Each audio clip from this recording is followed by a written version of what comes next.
Nero, I spent a really long time working on. This one was more spontaneous. It's a collection of different songs that I recorded over the last 5 years. And yeah, it's more of a mixtape kind of, Okay. tapestry of a bunch of different stuff. And yeah, like with the last album, Nero, that was more of a concise thing, more of a, yeah, everything was done in the same session, which has its strength, but also this album, Koffer, was just kind of fun, spontaneous, and just a way of kind of letting the songs out there and giving them space to breathe and just exist, because I just hated leaving these songs on the shelf so long. And yeah, this is just a collection of different singles kind of that I've had yeah, recorded and on the shelf for the last few years.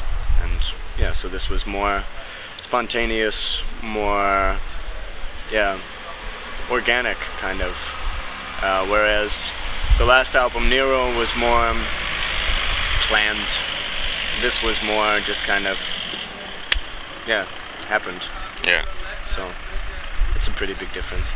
Thematically, it's pretty similar to a lot of stuff that I do, which has to do with, yeah, feelings of homelessness. I think a lot of people feel that now, whether they be moving from one country to another, which is extremely common right now for different reasons, or whether they be in their own country and feeling like they're a foreigner there,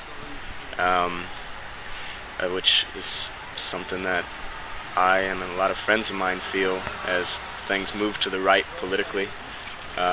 And I guess a lot of people that support the right probably voted for the right because they feel that way, just in a completely other sense.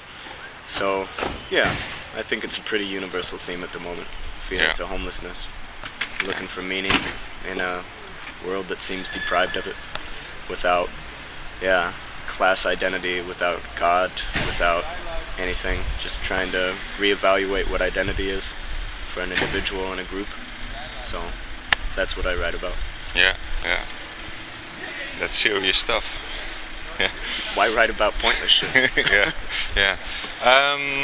About writing, there's the story that you have written already 1,000 songs.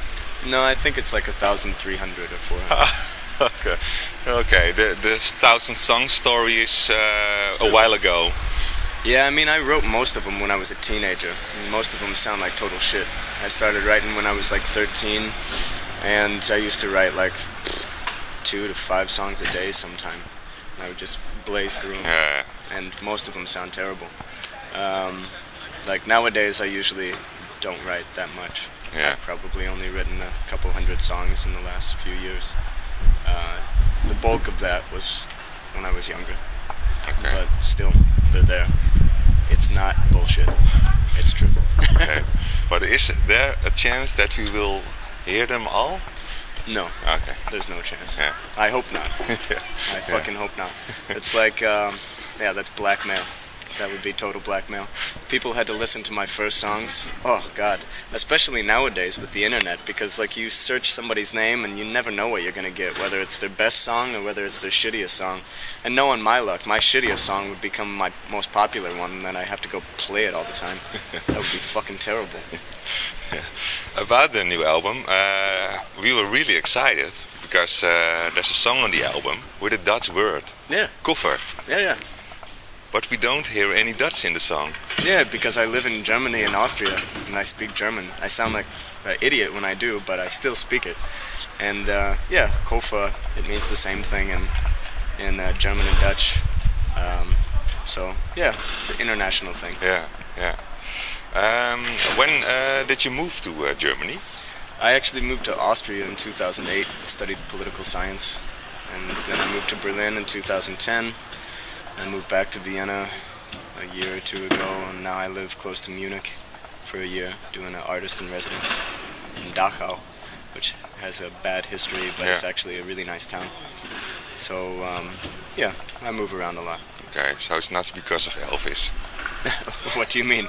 Well, he stayed there in the army, of course, in Germany. Yeah, he wasn't the only American that moved to Germany. But you have on the album, you're singing about him.